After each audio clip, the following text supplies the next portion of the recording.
Welcome to all of you. The topic of our today's lecture is Introduction and Acclimatization of Crop Plant. It is a plant breeding practices for improvement of crop plants. We know that plant breeding is an applied branch of botany which deals with genetic improvement of crop plants in relation to their economic uses for mankind, and it proposes to obtain crop with higher yield, better quality, resistant to diseases, and shorter duration which are suitable to particular environmental condition. अर्थात पादप प्रजनन botany या वनस्पति विज्ञान की एक applied branch है जिसके द्वारा आर्थिक महत्व के फसली पौधों में आनुवंशिक सुधार किया जाता है और इसके द्वारा प्राप्त फसल की उत्पादन क्षमता अधिक होती है, क्वालिटी अच्छी होती है, वे रोग के प्रति प्रतिरोधी अधिक होते हैं और पर्यावरण विशिष्ट के प्रति वो सूटेबल या उपयुक्त होते हैं। और प्लांट ब्रीडिंग के अंदर बहुत सारे क्रॉप इम्प्रूवमेंट मेथड्स हैं जिसके अंदर हम देखते हैं plant introduction, acclimatisation, selection, hybridisation, polyploidy, tissue culture and genetic engineering. आज हम देखते हैं प्लांट इंट्रोडक्शन एंड एक्लामेटाइजेशन। सबसे पहले देखते हैं plant introduction. Plant introduction means introduction of genotype from the place where it is grown to an entirely new areas.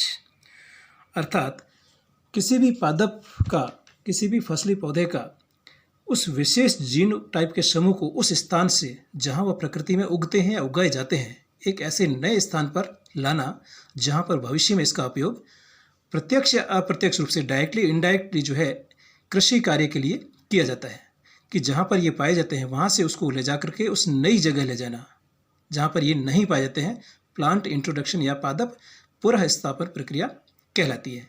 और ये फसल सुधार के लिए सबसे सामान्य और सबसे आसान विधि है, easiest and most common methods of crop improvement.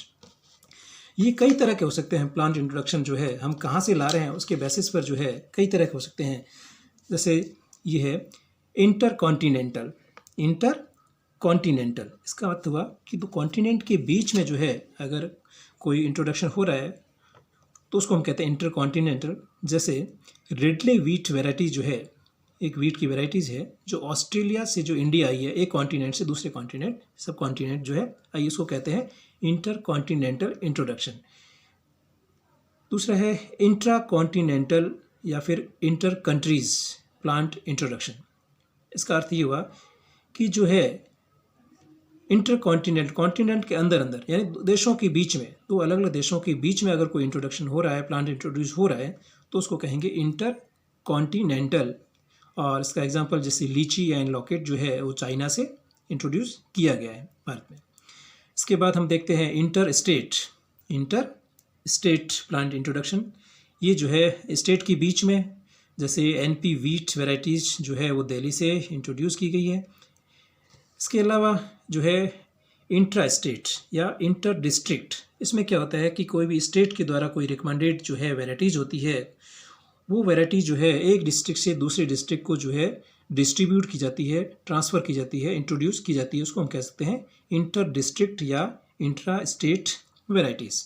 तो इस तरह से इसके इसको हम बांट सकते हैं प्लांट इंट्रोडक्शन को अलग अलग तरह से।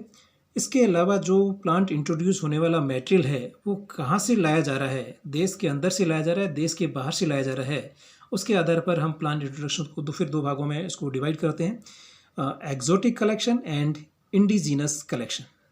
एक्जोटिक कलेक्शन विदेशी संग्रहण है। जैसे उसमें क्या होता है कि जो इंट्रोडक्शन किया जाता है वो कहाँ से किया जाता है, आउटसाइड द कंट्री, देश से बाहर बाहर से मंगवाया जाता है, उसको कहते हैं एक्जोटिक कलेक्शन।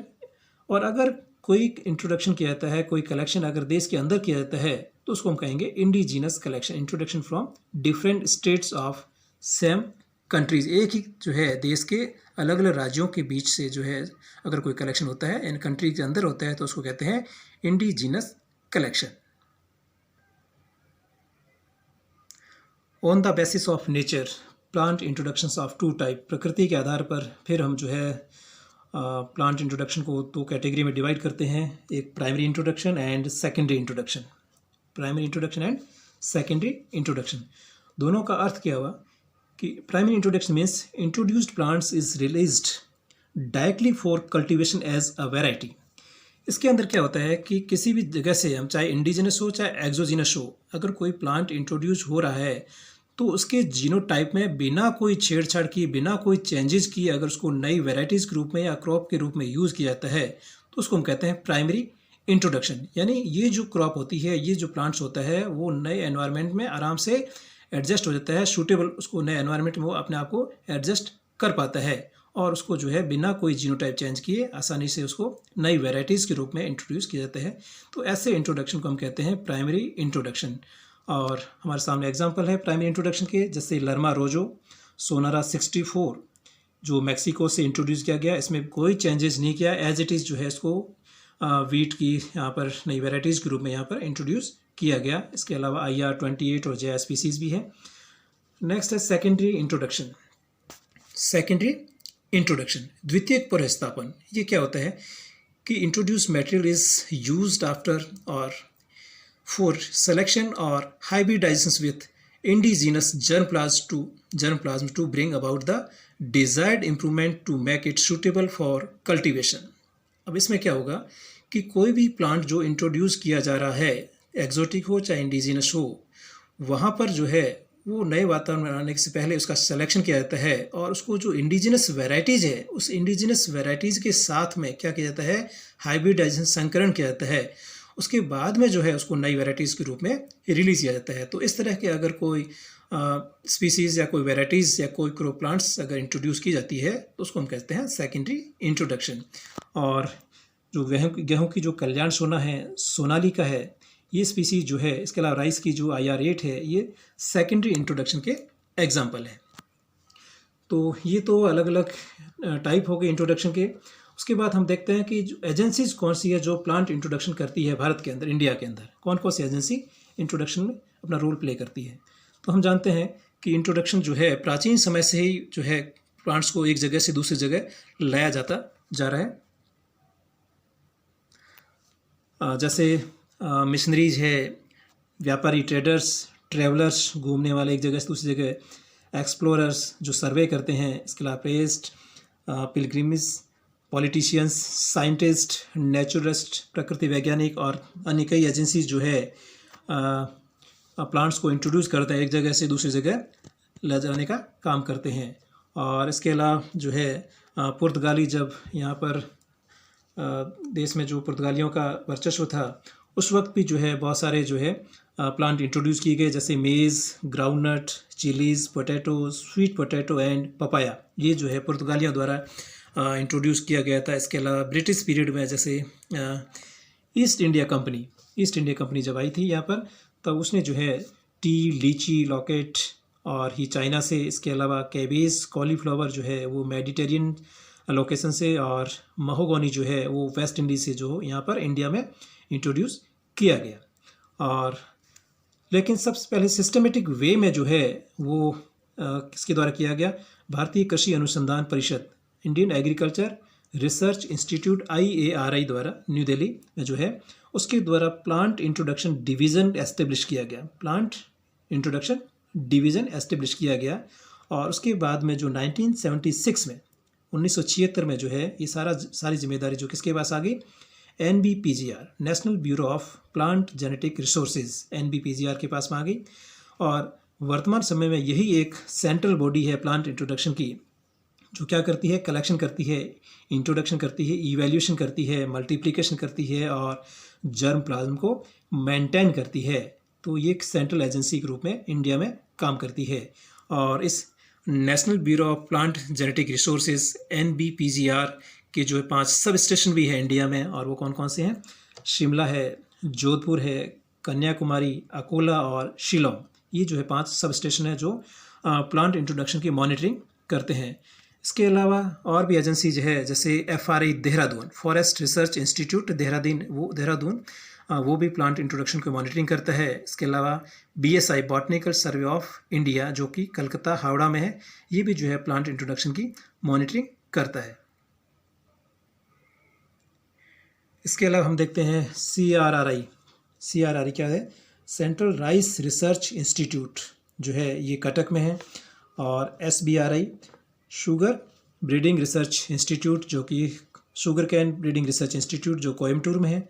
इसके अलावा सेंट्रल पोटैटो रिसर्च इंस्टीट्यूट जो शिमला में है। इसके अलावा सेंट्रल टोबैको रिसर्च इंस्टीट्यूट जो राजामुंदरी में है। ये सब जो है प्लांट इंट्रोडक्शन का काम करते हैं।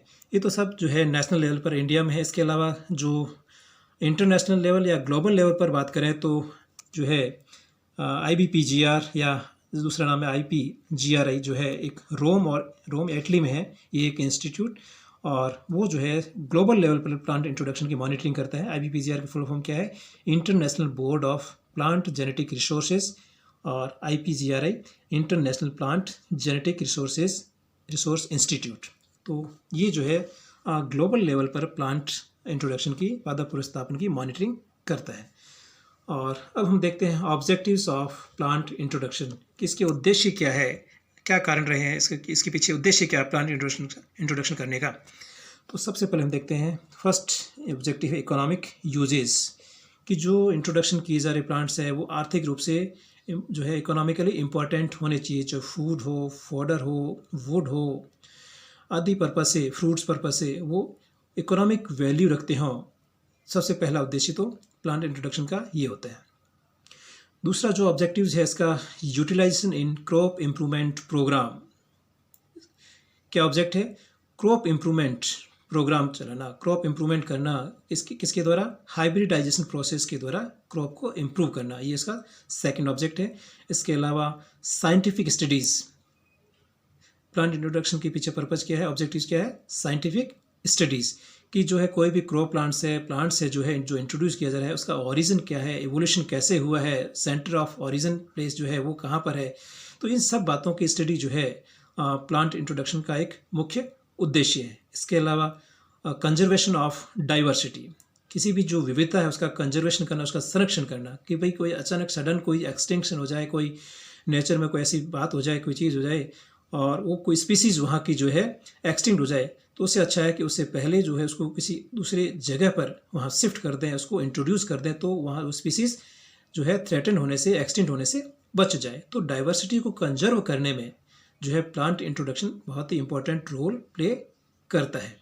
इसके अलावा use for aesthetic value, use for aesthetic value, aesthetic value का मतलब क्या होता है? सौंदर्य बोध अभिरुचि, यानी सजावटी पौधे हैं, घास है, वो सब जो है बाहर से लाए गए पौधों को सौंदर्य अभिरुचि के लिए उपयोग किया जाता है। जैसे अफ्रीकन घास वगैरह है, वो सब क्या है? सौंदर्य बोध के हिसाब से उसको इंट्रोड्यूस किया जाता है। इसके अलावा जो है protection from diseases of paste, जो है फसल का रोगों और कीटों से बचाव करना। कभी कभी क्या होता है, फसल को रोगों और कीटों से बचाने के लिए उसको जो है नए स्थानों पर इंट्रोड्यूस किया जाता है, ठीक है, और उससे क्या उसका बचाव हो सकता है। तो ये उसके जो है कुछ ऑब्जेक्टिव्स है जो प्लांट इंट्रोडक्शन के।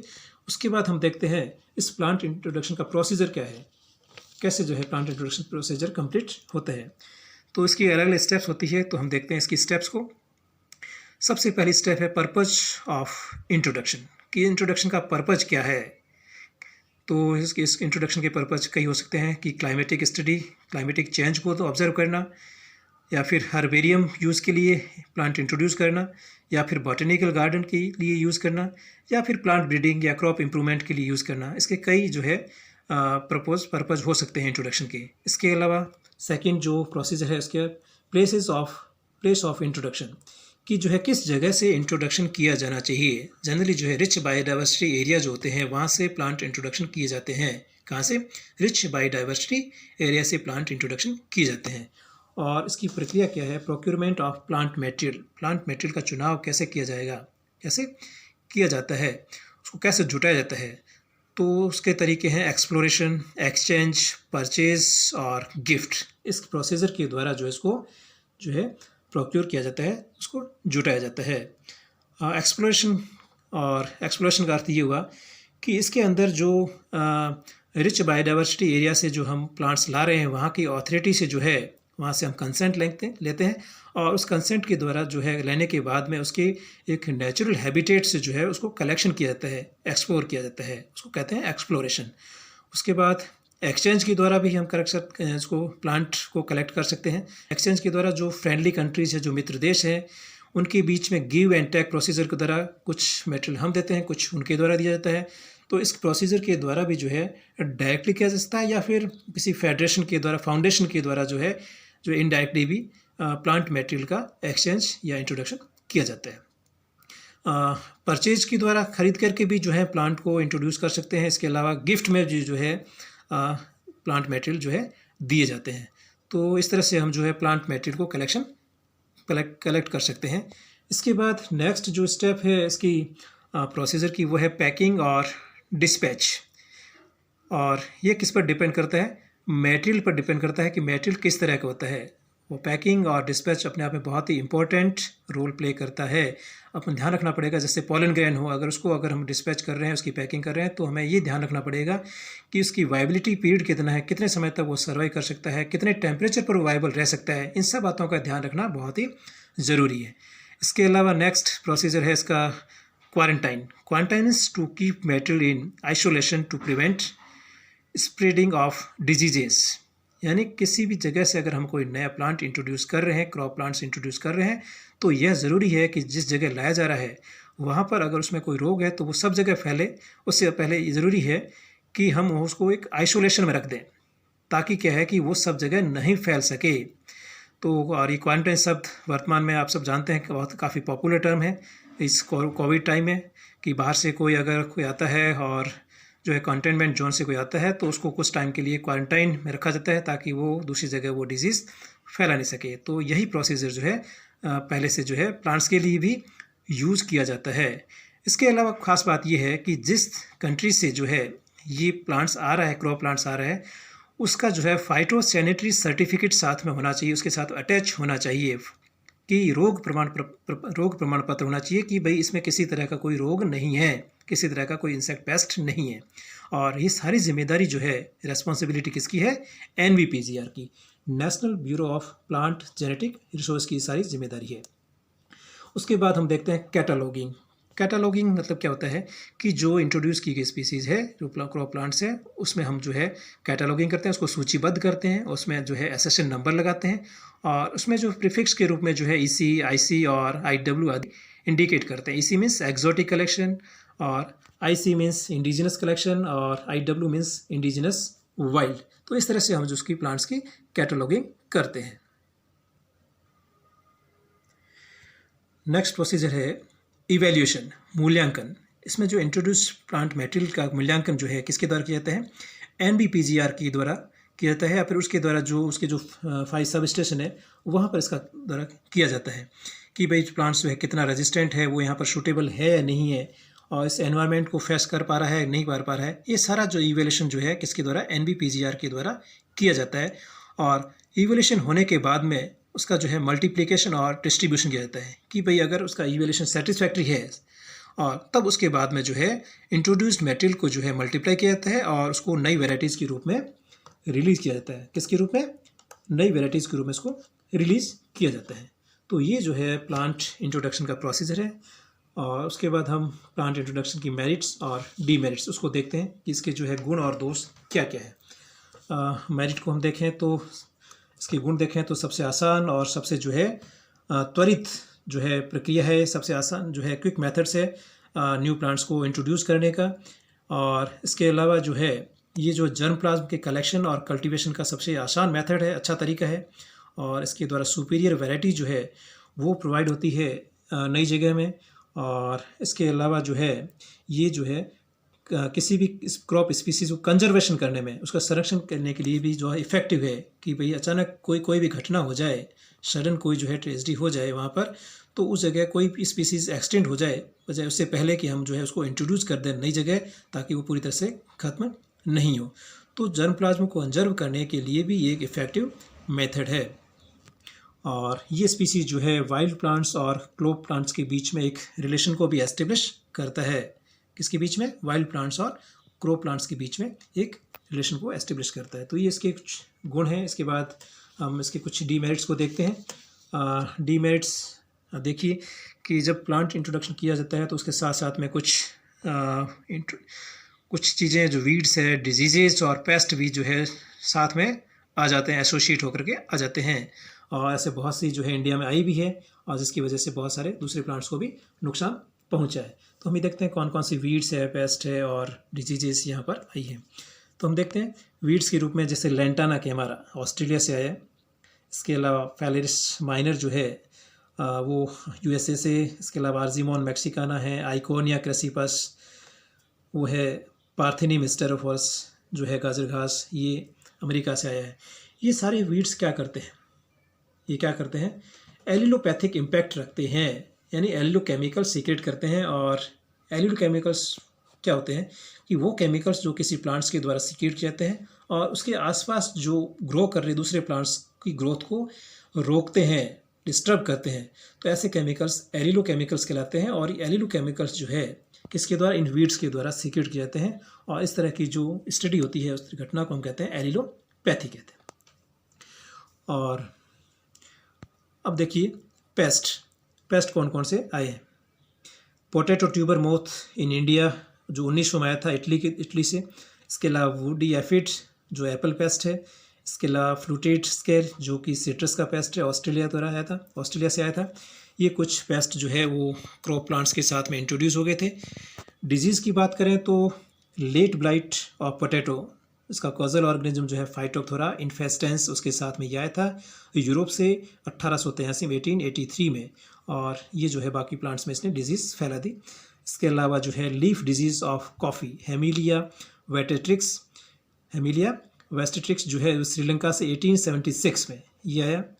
और इसके अलावा फायर ब्लाइट ऑफ एप्पल जिसका कॉजल ऑर्गेनिज्म जो है वो इरविनिया एमाइलोवोरा, और इसको जो है ये इंग्लैंड से इंट्रोड्यूस हुआ 1940 में। और बंची टॉप ऑफ बनाना एक वाइल्ड डिजीज़ है जो बनाना वायरस फर्स्ट के द्वारा जो है फैलती है। और ये जो है श्रीलंका से जो है इसको इंट्रोड्यूस किया गया। श्रीलंका से जो है ये डिजीज़ आई है 1940 में। तो इस तरह से जो है इसकी डीमेरिट्स है कि इसके बहुत सारे लाभ के साथ साथ में इसमें कुछ दोष भी हैं कि इसके साथ बहुत सारी जो अवांछनीय जो है, जो अनडिज़ायरेबल जो है डिजीज़, वीड्स, पेस्ट इसके साथ में आ जाते हैं। और एक और प्लांट्स देखते हैं हम, यूकैलिप्टस।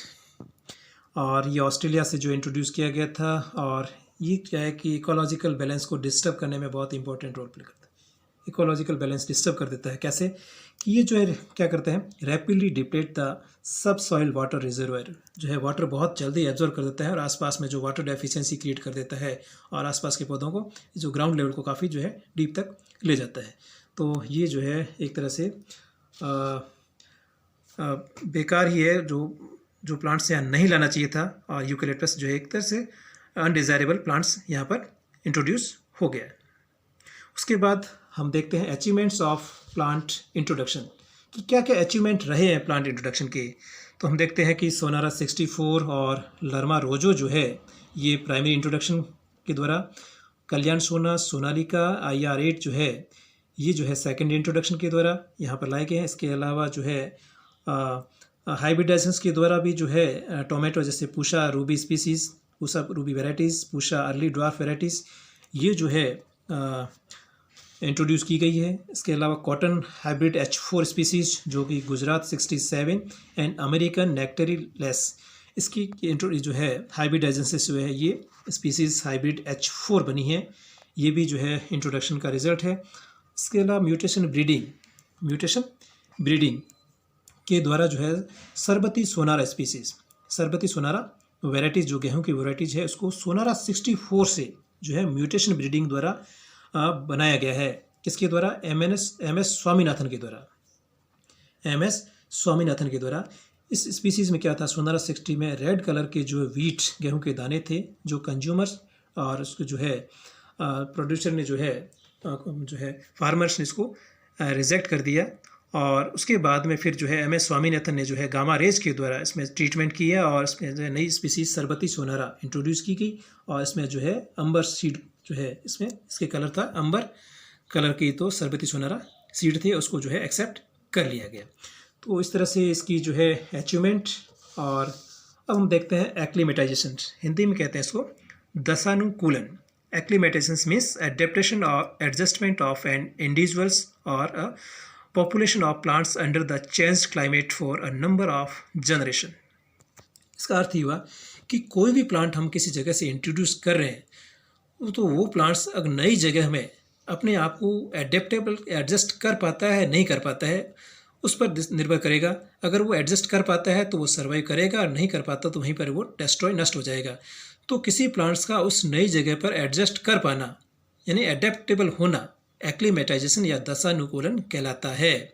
और एक्लीमेटाइजेशन के लिए यह ज़रूरी है कि उस जो है इंट्रोड्यूस्ड प्लांट में जेनेटिक वेरिएबिलिटी उसके अंदर होना ज़रूरी है। अगर जेनेटिक वेरिएबिलिटी नहीं होगी तो नई जगह पर वो अपने आप को एक्लीमेटाइज नहीं कर पाएगा। इसके अलावा हम देखते हैं कि जो क्रॉस पॉलिनेटेड क्रॉप है, क्रॉस पॉलिनेटेड स्पीसीज़ है, उसमें जो है सेल्फ पॉलिनेटेड स्पीसीज़ की तुलना में एक बेटर एक्लीमेटाइजेशन होता है। उसका कारण क्या है? Genetic recombination, better genetic recombination होना। इसके अलावा जो एनुअल क्रॉप होती है उसमें जो है पेरेनियल क्रॉप की तुलना में बेटर एक्लीमेटाइजेशन होता है। और यदि किसी भी स्पीसीज़ को, किसी भी क्रॉप प्लांट्स को एक्लाइमेटाइजेशन होने में लंबा वक्त लगता है तो उसमें जो है उसको एक्लाइमेटाइज होने में जो है म्यूटेशन काफ़ी इंपॉर्टेंट रोल प्ले करता है। तो इस तरह से जो है हमारा जो है प्लांट इंट्रोडक्शन और एक्लाइमेटाइजेशन जो है चैप्टर कंप्लीट हुआ। Thank you.